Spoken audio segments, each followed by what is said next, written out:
episode 2 of the Greyscale Records, Greyscale Family podcast on the record.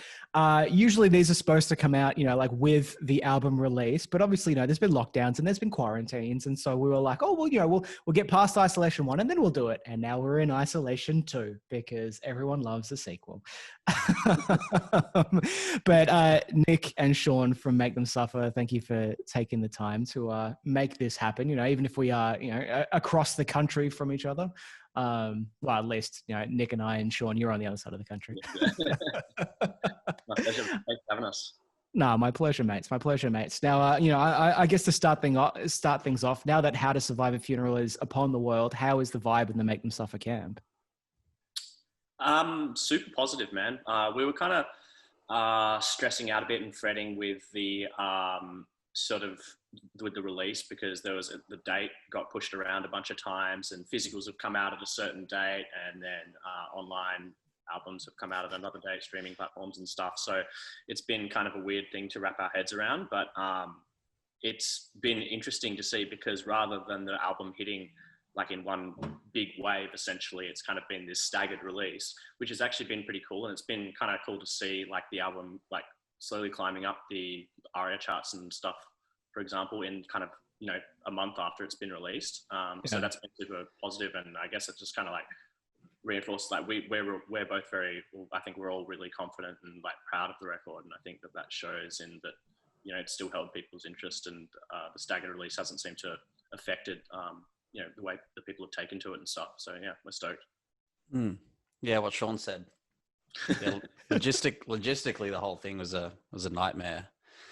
Like obviously between the distributors and the labels, there was a miscommunication, which led to the album release kind of being staggered. So I'm actually not too mad about staying on the charts for a few weeks because of it. Like that's definitely an upside. But then again, I think we were all really hoping for the that top 10 charting. But at the end of the day, charts aren't everything, and I'm stoked with the result that we achieved despite the circumstances. So.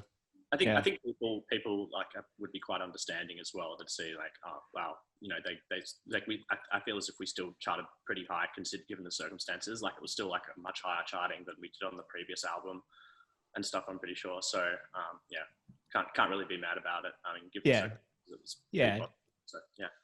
Definitely, yeah. I was kind of looking at you, Chaz, and yeah, you went 30 and then 29, and now you're at 17 as well. So we can push for top 10 next time. Top 10 next time. But like I always find the best news stories often start in the wake of an old story. Like 2017 was obviously a huge upheaval for the band as we saw, a dramatic change in lineup, Worlds Apart's released. 2018, we get 27, 2019 gives us Hollow Heart. What's happening in the life of the band, as a Hollow Heart kind of settles in people's minds and you look towards the new album? Hollow Heart was what's the word? Kind of curveball maybe, or? Yeah, not curveball. I'm looking for they use this term in tennis, the wild card. Yeah, Hollow Heart was a wild card because it had I guess you could say it had a specific purpose for its release. And when we wrote the track, we were actually away on tour, and we had a very, very limited we had a very limited schedule in terms of like when we had to release the track. So we had, I think, a full day in the studio to record a song.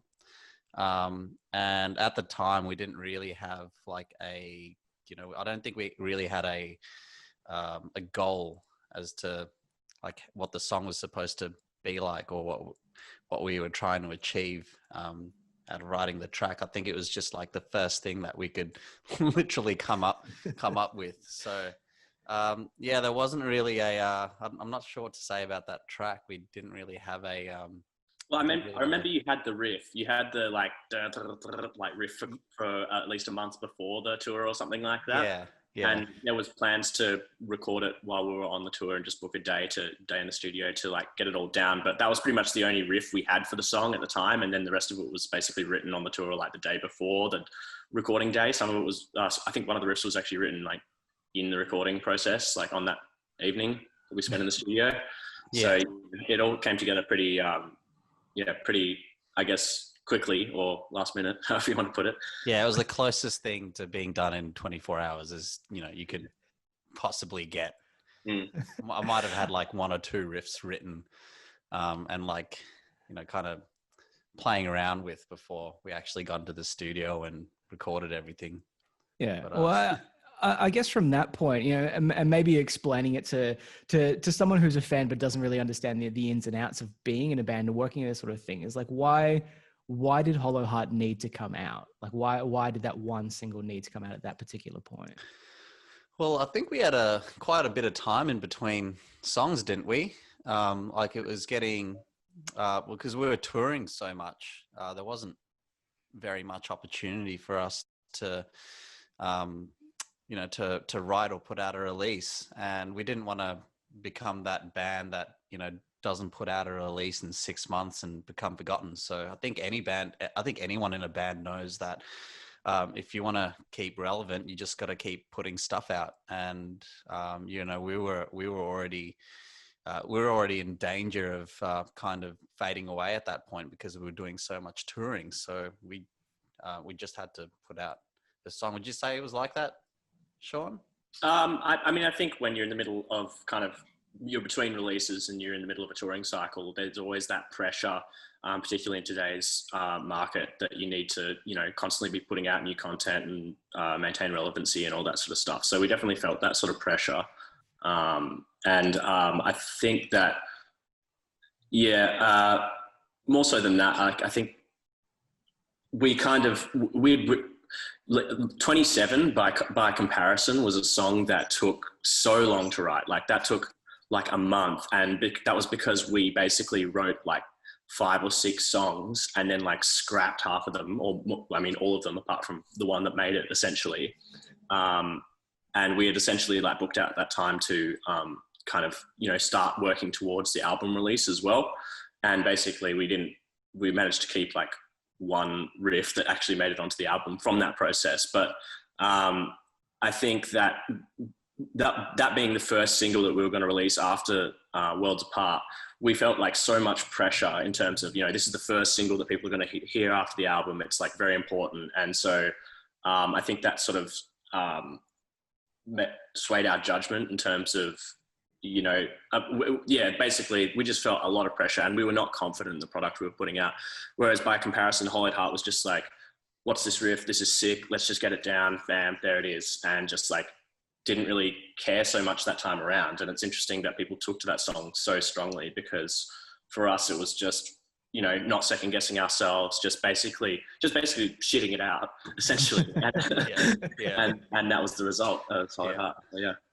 Yeah, well, that makes a lot of sense. And I guess that's interesting talking about, the pressures that you place on yourself. Like to me, you guys don't really seem the kind of band that really, and I mean this in a really positive way, like you don't think about the pressure that fans are putting on you. But I mean, you two, especially in terms of like writers and creators and musicians, like you do put a lot of pressure on yourself, Make Them Suffer at this stage is 12 years into being a band.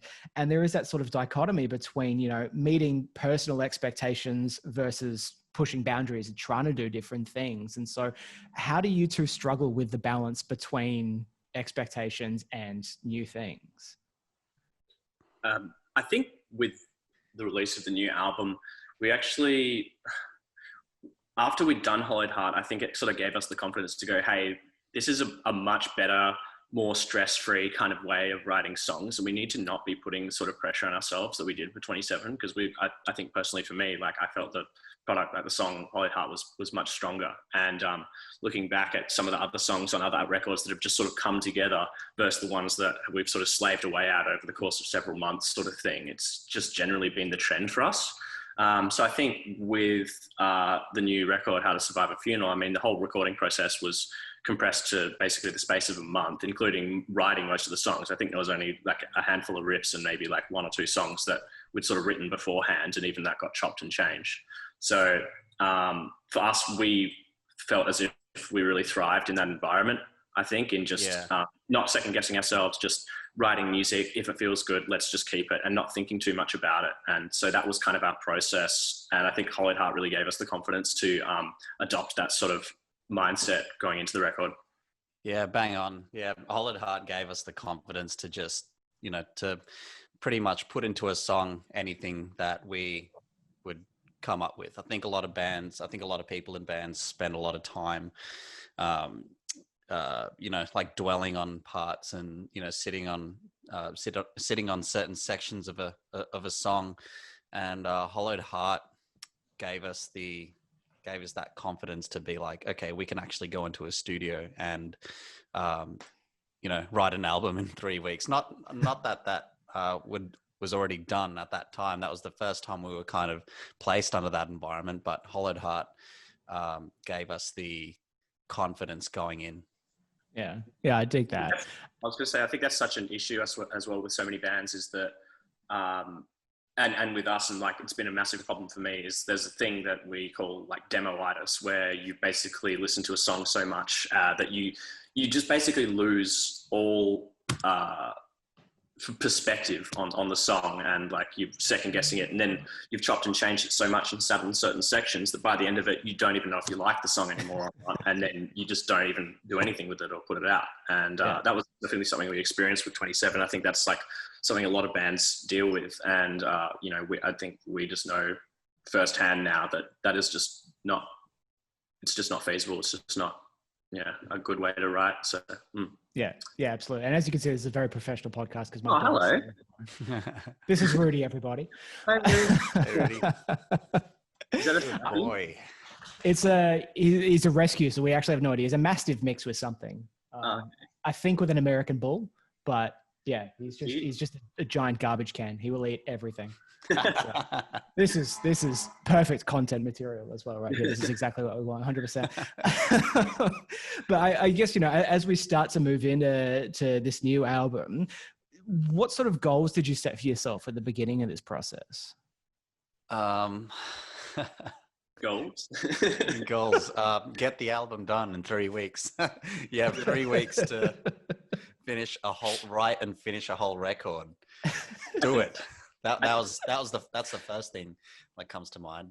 I think I don't know if this was a spoken thing at all between us, Sean, but I think at one point we were like, shit, are we gonna do this? Are we gonna finish this in 3 weeks, or are we gonna be sent home after 3 weeks having only finished like 6 songs? I'm pretty sure at one point it was like, are we gonna finish this record? We have, you know, I looked at the calendar at that point and went like, God damn it, we might not actually finish this record.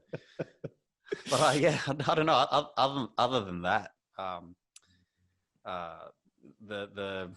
the path was paved by Drew. So I think we were just trying to get as much material down as we. Usable material, obviously, which ended up being most of it anyway. But yeah, that's the only. Drew was basically like a very calming, like guiding force throughout the whole thing. Like we were kind of freaking out as to, you know, do we have enough content? Are we writing at a decent speed? And I'd always ask him those sort of questions, and he would like look at the calendar. He'd be like, "Yep, we're definitely on track. Things are fine." And if anything, I mean, we didn't really have any sort of like musical goals going into the record, but I think definitely like including Drew as a producer and working with him and wanting to you know, have him work quite closely with us and working through the songs and stuff, that to us was kind of like the separate element. Like that's something we've never really done on previous records, is like to take a producer's input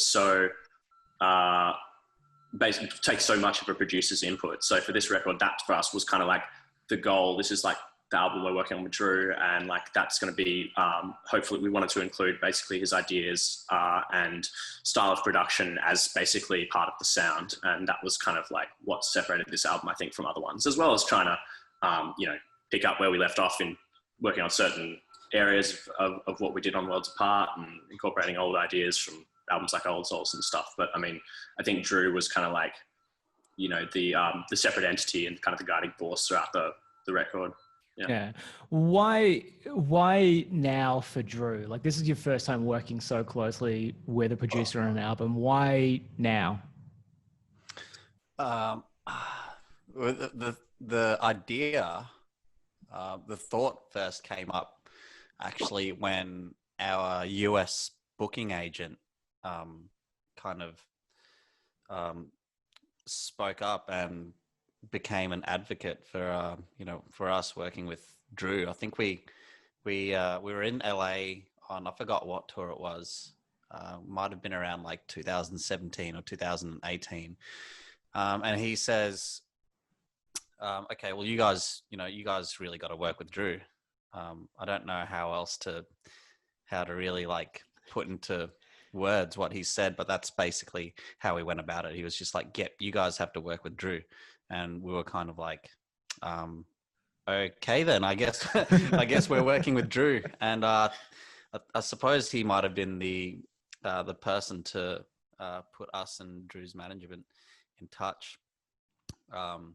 Because the next thing after that was well, how are we gonna do this record? This is the first time we're actually going to be putting all our funds, all the entire record advance was going to cover Drew Folk's recording. We didn't, we weren't going to use it for anything else.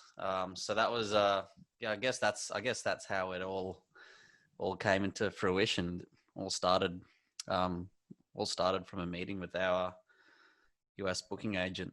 I think basically the gist of what he was getting at as well was kind of like, for where you guys are at in your career at this point, you need to have that album where you've worked with someone that's a reputable producer sort of thing. And I don't think that, I mean, we've worked with some great people, don't get me wrong, but I mean, I don't think that we'd worked with someone that was kind of like big ticket for that time in, like, it's not like we were working with Joey Sturgis back in 2012 or anything like that, or, something. And to us, like, Drew was that guy and is that guy right now in the market. And so, for us, and it was time for us to make a step up. It was time for us to take a step up. So that's right.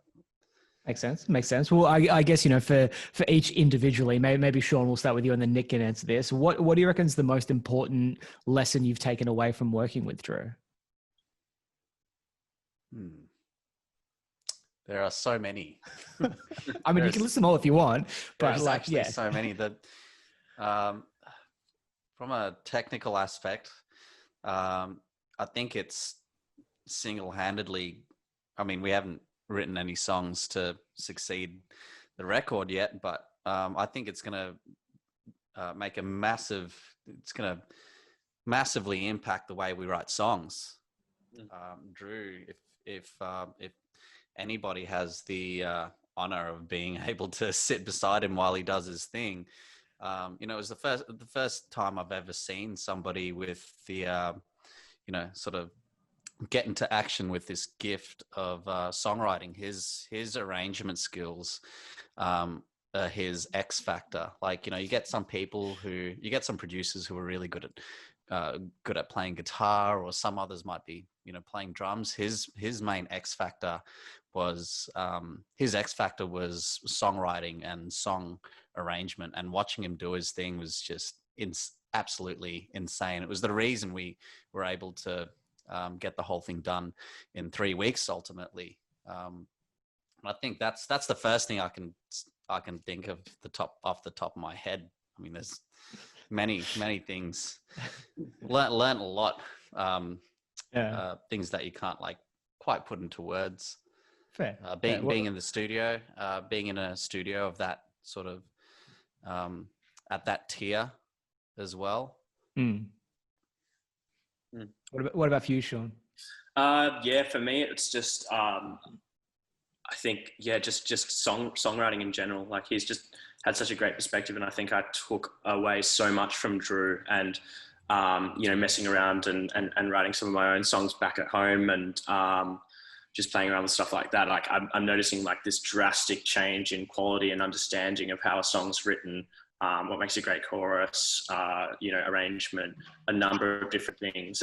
Also just, I think he really taught us to, he was definitely kind of that guiding light in terms of like, don't sweat the small stuff, it's just going to come together, and what feels good is good, and, don't think about it too much. So, he's just got this really like laid back, easy, it's almost like too easy for him, approach to songwriting. Yeah.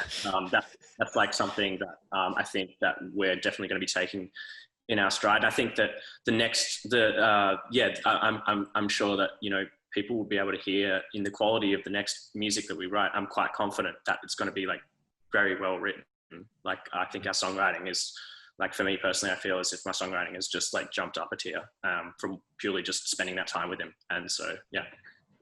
No, it's sick. I dig that. And, as well as your first time probably working so closely with a producer, this is the first album with a solidified lineup, with J-Man, Booker, and Jaya. Like, they've been in the band for a couple of years, but this is your first full length with them. What do you feel is the most important thing these three have brought to make themselves for How to Survive a Funeral? Well, I guess the biggest thing would probably be being able to like incorporate more of Booker and being able to work closely with her. Like, Booker came with us to the studio, and on a song like Erase Me and stuff like that, when writing the chorus, we found that it was better for her by including her in the lyric writing process as well, so that she felt a connection with the song. And then secondly, working with her closely on like a chorus that was going to work well with her range, because in the past, we've basically, on a lot of choruses, we've kind of done the shoegazy thing of like having her vocals almost used as like a pad, essentially. Like on Worlds Apart, it was kind of like using her as just like a textural element over the chorus, essentially. And then on a song like Erase Me, we're seeing her doing like this big like belty stuff, which she'd previously never had the confidence in doing. So for us, I think, knowing that she can do that in a certain range, and being able to work with her and unlock that area of her voice is like going to be a massive factor, I think, in future material that we decide to write. It's another weapon at our disposal, essentially. So that's probably the biggest thing for me. In terms of like Jordan and Jaya, Jaya's just like the easiest going dude in the world. Like, he's the best dude. It's insane. So you can write anything, and he's just going to be like, yeah, that's sick. Yeah. He's dope all the time. So I guess it's kind of like positive reinforcement, and just like keeping, like, I think with both Jordan and Jaya, like Jordan did actually write like most of the drums on the record as well. And I don't really, he did write them from home. So he wrote them like programmed from home sort of thing. And the record does have like programmed drums, but that's the way that Drew has always worked, like on all his metal albums. And I think metal's at a point now where that's like quite normal and acceptable. But I think like right now the dynamic in the band just feels really good, and like everyone's really close mates, and everything feels pretty stress-free, and everyone's getting on. It's just the dynamic is just really healthy at the moment, I think. No, I like that. I like that a lot. As you said as well, you flew to LA to record this as well, like kind of stepping out of your comfort zone. And you were, just as a side note, around the corner from easily the best burrito I've ever eaten in my entire life. That's obviously very important. I still dream about that burrito. That was great. That was great Mexican. I think about that. I think about that sometimes too. Yeah. I want to go back, but I definitely couldn't find the place again. So I'd need your directions getting back to it.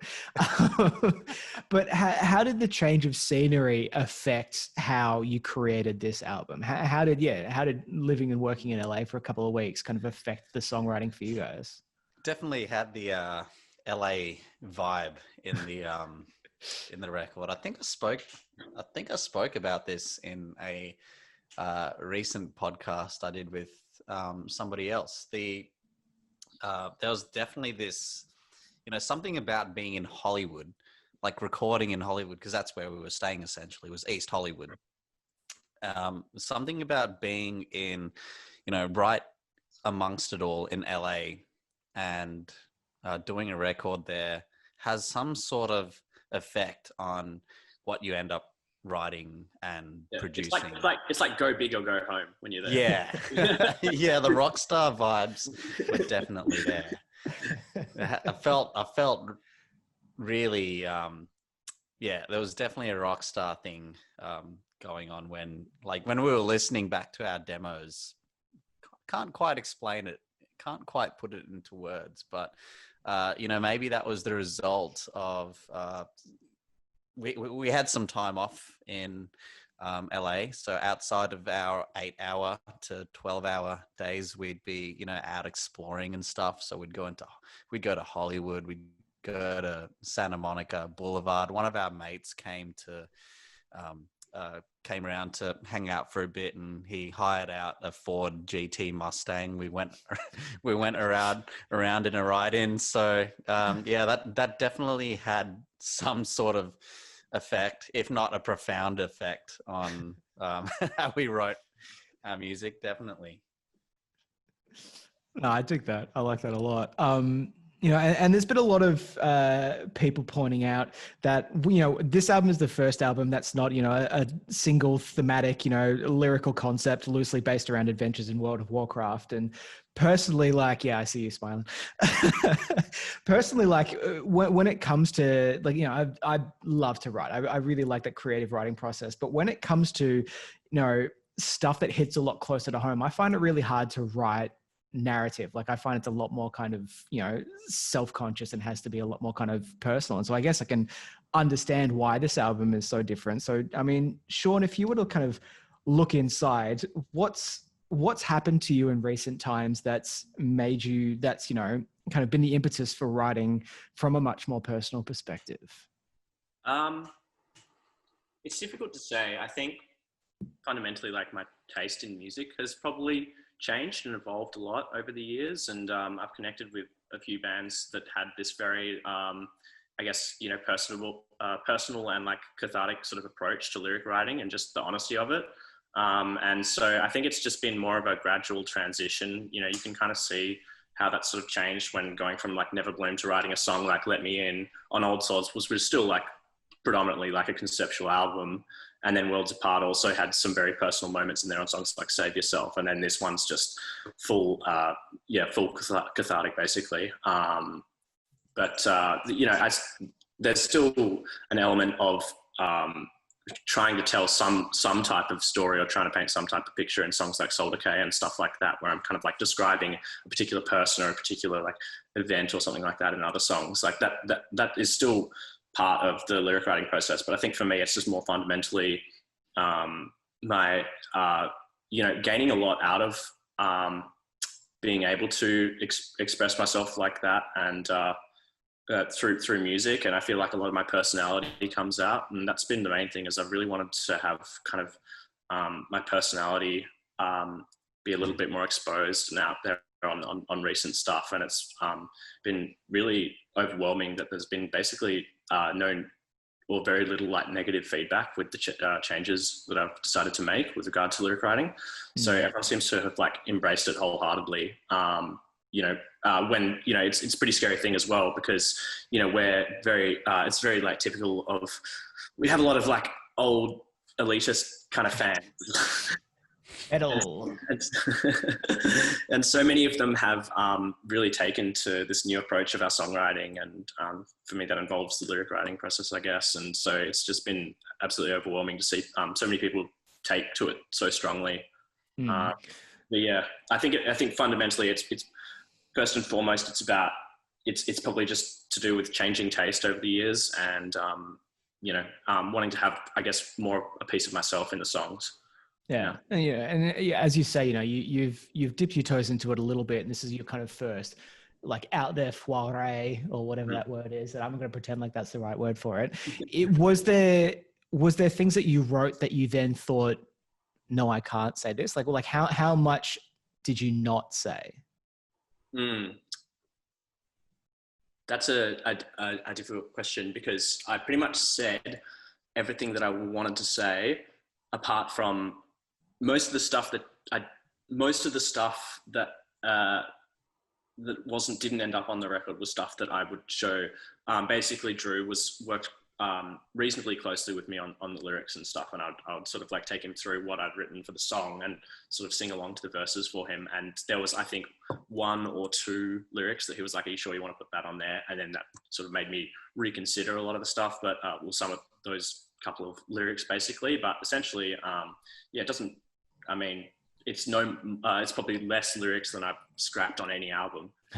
So, yeah, pretty sure. It's a pretty just honest and raw record in terms of the lyrical content, and yeah, it's pretty much everything I wanted to say. So yeah. Good. And as well as, like the lyrical directions you've taken, obviously musically you've pushed further and further out, and Nick, the guitars go from riffy to heavy to bouncy to everything in between. What was the biggest challenge for you when it came to writing and recording and playing these riffs? Well, for me, I think it was choosing which songs, which parts I would show Drew. I think there's actually quite a lot left in the bank, just because I was just going absolutely ham on riff writing. I do this, I do this approach called riff banking on guitar, and it basically involves writing as many riffs as you possibly can inside a group of inside a BPM and time signature. So basically, it was the easy part was turning the riff into songs. The hard part was choosing which ones would actually end up making it onto the songs. Fair. That's fair. There were definitely certain sections where I probably didn't agree with Drew. There were certain parts where I was like, that doesn't really represent who I am as a guitarist.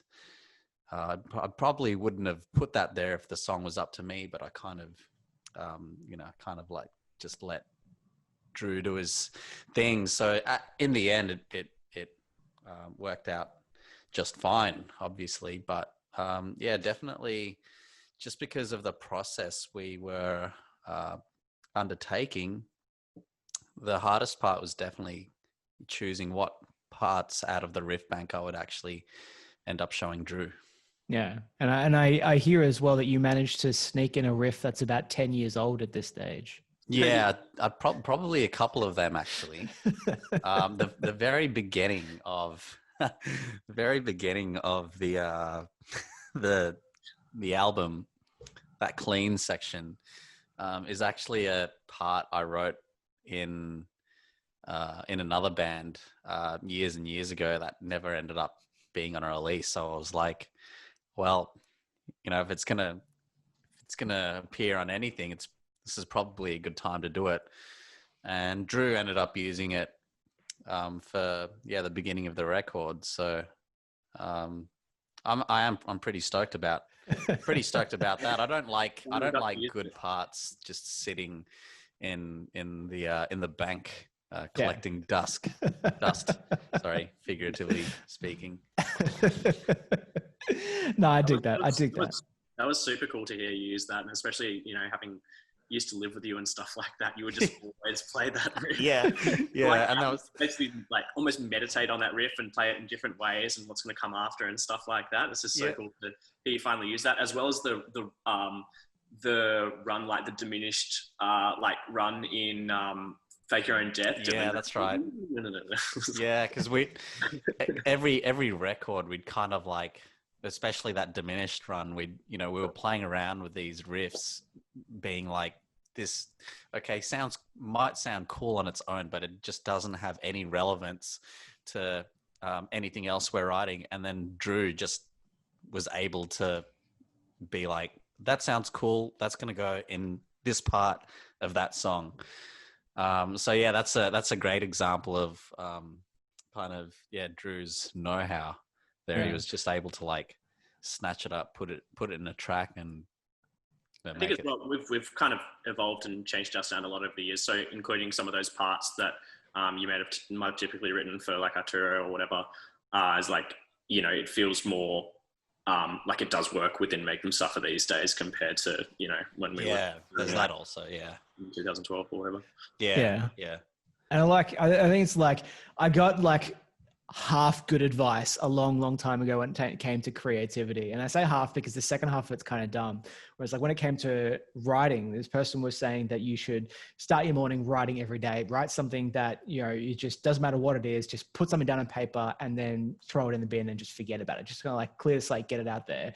And I liked the first half of that. I was like, yeah, 100% write every day. But I disagree with throwing out anything. I mean, as you say, you know, there's a riff you could sit on for 10 years and maybe you'll think, it's just crap, I'll just delete it. But like, you know, there'll come a point where it makes sense. And so I think that's such an important thing for creatives to remember. It's like, yeah, write the most ridiculous thing ever. Like I remember in one of these sessions, I wrote a story about a potato chip kind of thing, but like, I'll never show that to anybody, but one day, like, you know, maybe there'll be might have relevance one day. 100%, or I could just pull something out of it. And so, yeah, I really like that. Yeah. It's like whatever it was, 10 years after the fact of, you know, writing it for Arturo, it makes me happy. Potato chip. Potato chip. It's very, very deep. I'll tell you that. It might be relevant one day. Who knows? Just don't chuck it in the trash. Exactly. You know, and I mean, Sean, it's funny. I was, you know, 'cause I like to do my research on a podcast. Like, obviously, you know, we're mates, and I've been a big fan of the band for a long time. But I like to research and find little nitty gritties. And you actually have a new credit on Wikipedia. I was on the Make Them Suffer Wikipedia page, and it says 2008 to present, unclean vocals, but 2020 to present, clean vocals as well. And now you are, congratulations, you're now also the clean vocalist of Make Them Suffer. So tell me about now being also the clean vocalist for Make Them Suffer and the experience behind that. That's a difficult one to talk about. I'd like to thank my dog. Yeah, it's super weird. I feel like now I can actually show my friends and family some of the songs. What the hell is this music? It was a weird one, I guess, and it sort of was a kind of a last minute decision in the studio, I think, where it was just kind of like a lot of the songs were, you know, Bones is an example where after Nick and Drew had written basically the chorus and everything of Bones, he basically told me, you know, for this song, you know, the lyrics, you really need to wear your heart on your sleeve sort of thing. It's got to be like a personal song. And I was like, yep, no worries, I'll do that. And sort of wrote the lyrics. And then I kind of, the way I write choruses is essentially just get out like an acoustic guitar and just play the progression and then just kind of like sing over the top and work out what happens. I worked out something with Drew, and then it just sort of ended up that it kind of felt more natural for me to be on that chorus because the lyrics were, you know, quite personal to me. And the style of singing might not have worked with as well with Booker's vocals. But I think it was funny because it was only towards the end of the recording process that we kind of cracked the chorus to Erase Me. And maybe now, knowing that Booker can do that kind of stuff, we might have the confidence to have her sing a chorus similar to Bones, you know, on future releases. But I mean, for where we were at in that time of the recording process, that was just the right thing to do. And I think it just comes across a lot more like honest and real, having written the lyrics and them being more personal to me, just having me kind of sing them. So we just kind of gave it a crack, and it's sort of that's how it ended up, I guess. Yeah. No, I like that. I do. And now, like, you know, I guess we kind of round out the album conversation part. Was, you know, like there's plenty of track by tracks on the internet, and when, you know, if people want to read the track by tracks, they can. But like, I think for each of you personally,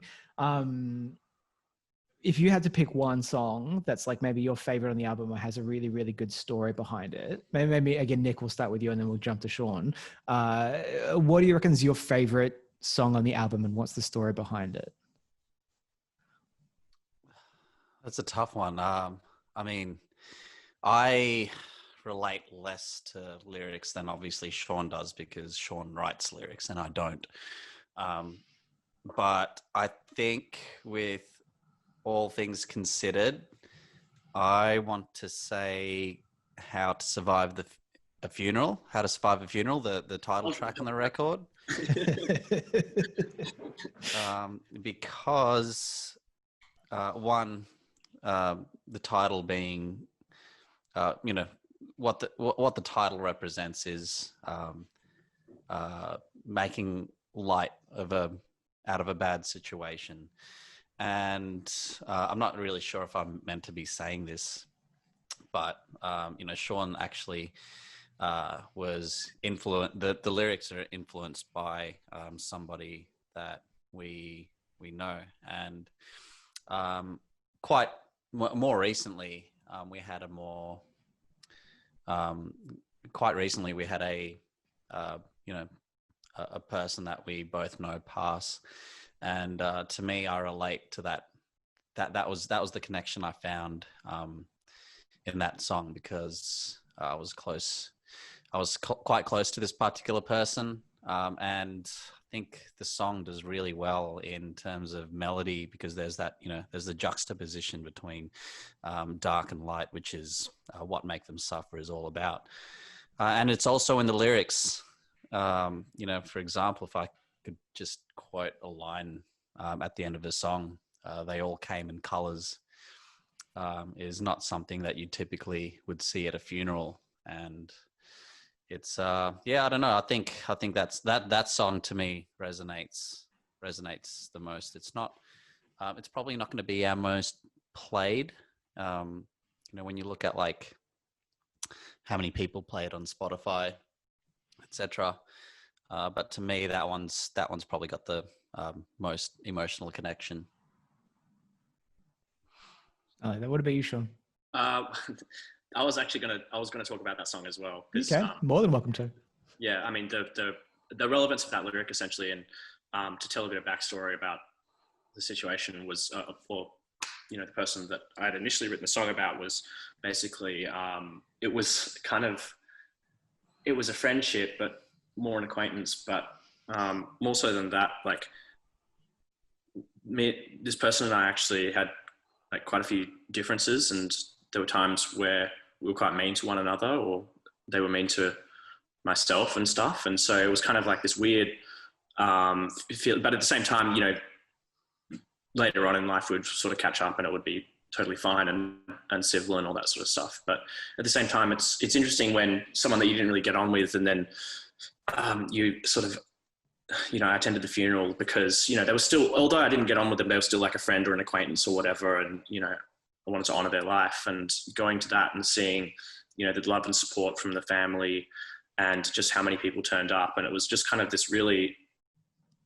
I don't know, it's sort of like, it made me realize that people generally, like, although you might have your differences in life, in death, we're kind of all the same, in the sense that it's this big, you know, it equalizes the playing field, and everyone has loved ones and memories and a life that is worth celebrating. And I think when talking about that lyric that Nick mentioned, and everyone came in colors, is like basically speaking to the notion of, you know, a funeral being basically, rather than a mourning of someone's passing, like a celebration of their life. And so that was, to me, kind of, you know, perfectly summarized the whole gist of the album, which was, you know, taking something that's quite dark and looking at it in a bright light. So yeah, for me, that was kind of what that song was about.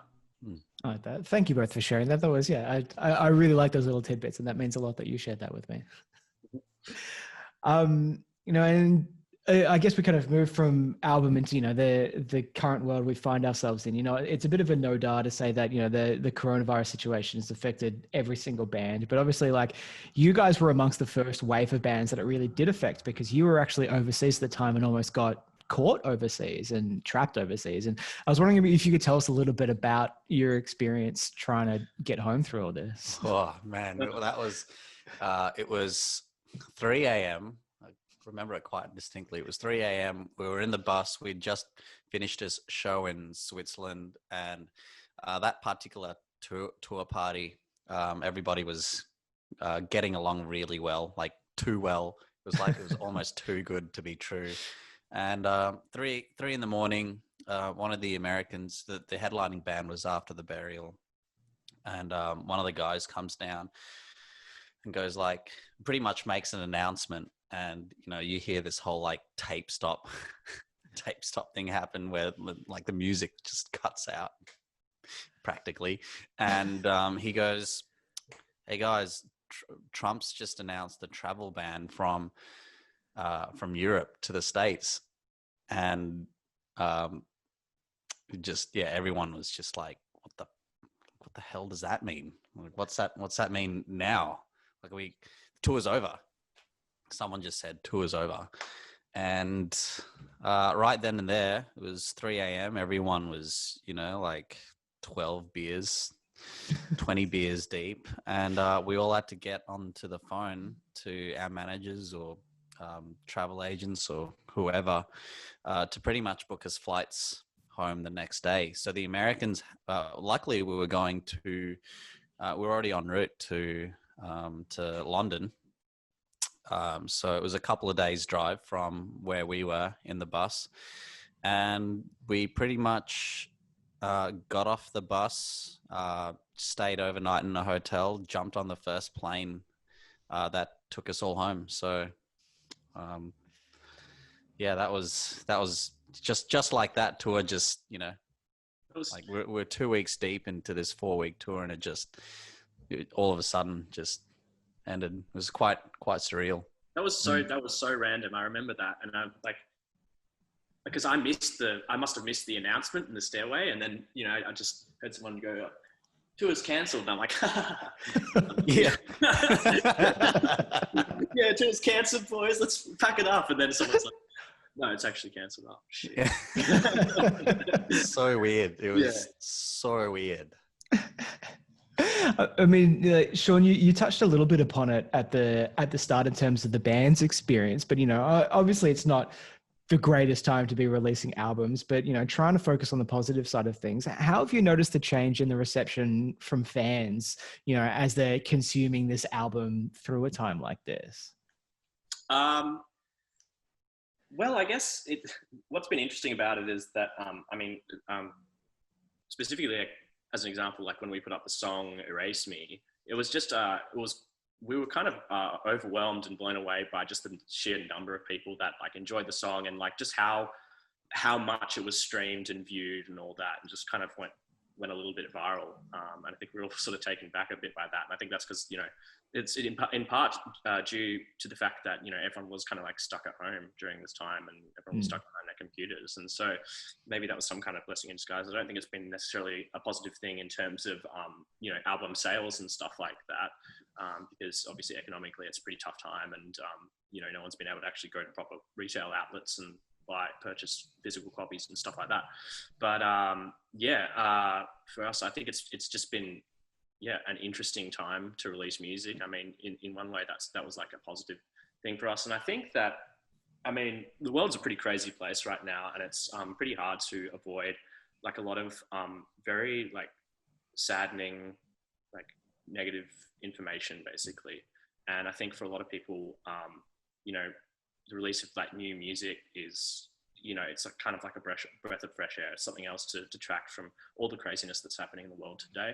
And it's not saying that, it's, you should then be like ignorant about the whole situation. But I think for some people, like, it's a pretty dark time, like emotionally. I think a lot of people are really struggling with being locked away at home and having very little contact with other people and stuff like that. I know a lot of people who are struggling mentally with that side of things. And so I think that, music is always this beautiful thing that, people can connect with and relate to. And so I think in that sense, it's been kind of nice to release a record during such a dark time.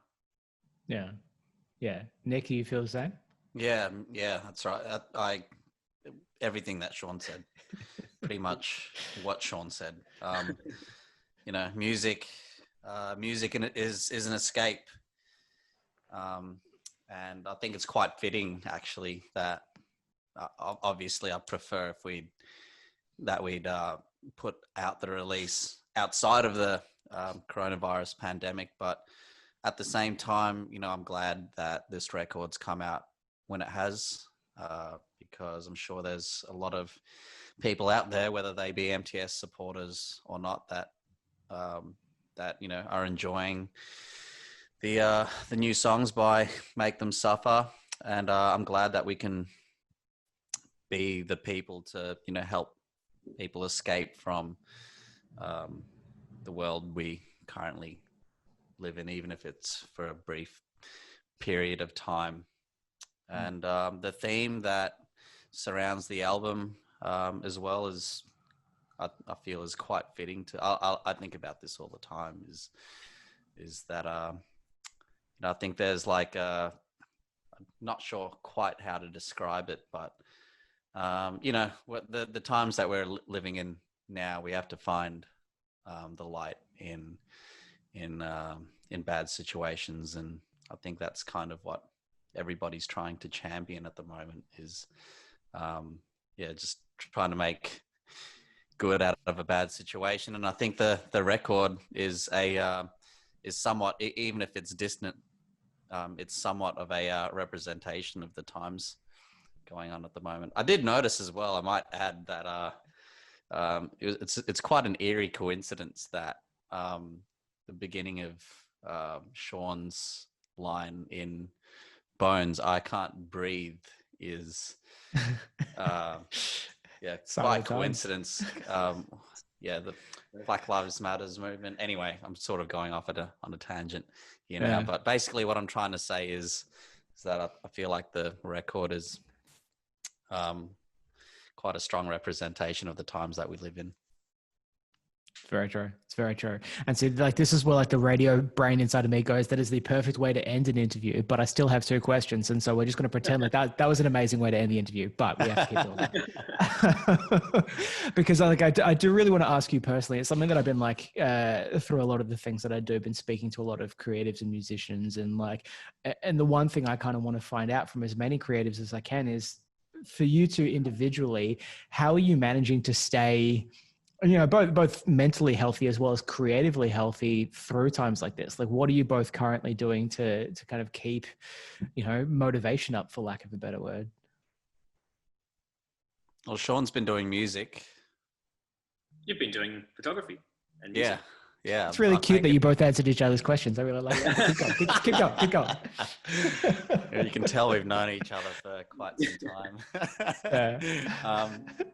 I picked up a new hobby. I'm still doing music as well, but I'm probably doing more of my hobby than I am music, I have to admit.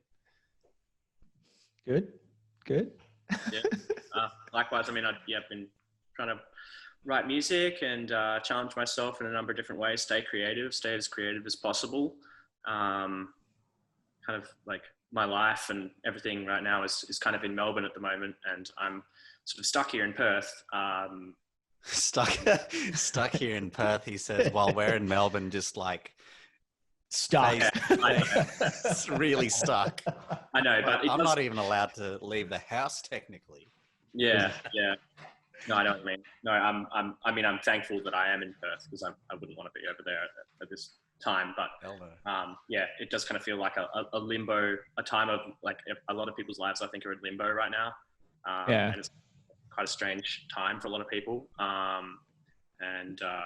mean, for me, it's just trying to stay like, healthy, active, and channel my thoughts and emotions into something positive, which for me is creativity. And I guess, same for you, Nick. So 100%. Cute. And I guess, to round out this conversation, I'm trying to create some sort of structure around these interviews. And I think, like the start of these interviews, I'm talking about goals. And I think at the end of it, it's such a nice way to kind of come back to say, like we spoke about goals coming into this album, even if they were sort of very, very loose, but, looking to the future, what is the next goal for Make Them Suffer? Like where is the next point on the map? Haven't thought that far ahead, but I think we've always wanted to do bigger and better. We're always going to have that mentality in everything we do. I don't think I've ever seen the point where we started to become complacent with the way we write or view our music. I don't think that's ever happened. And I think it's going to continue that way. The next time we do a record, we're just going to be like, well, we know what to do to make this one bigger and better than the last one. Yeah, I dig that. Sean, any last things to add? I don't know, man. I'd like to tour some. I'd like to see more of the world through the band. There's a lot of places in the world that we haven't had the opportunity to go to. Russia, for example, or a number of different countries like that. I'd like to spend more time in Southeast Asia.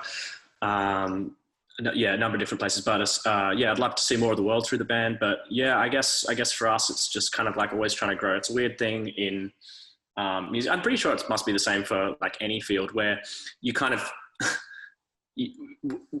by the time, I remember dreaming of playing some of the venues that we've played, and by the time you actually get to that, you're already dreaming of the next thing. So it feels sometimes like you never actually get to stop and appreciate the progress you've made. But I guess that's just been a thing for us, is always kind of like looking towards the next step and just waiting and hoping that we're going to achieve the next big thing. So yeah, I hope the band's going to continue to grow, and I'm confident that in ourselves and our ability to do that. And I hope that, everyone's keen to stay along for the ride. So yeah. Yep. Cute. Well, gentlemen, thank you so much for taking the time to make this Thanks, happen Josh. and be part of the Greyscale family. It's very cute. Thank you. Thanks, Josh. Thank you, man. Glad to be a part of it.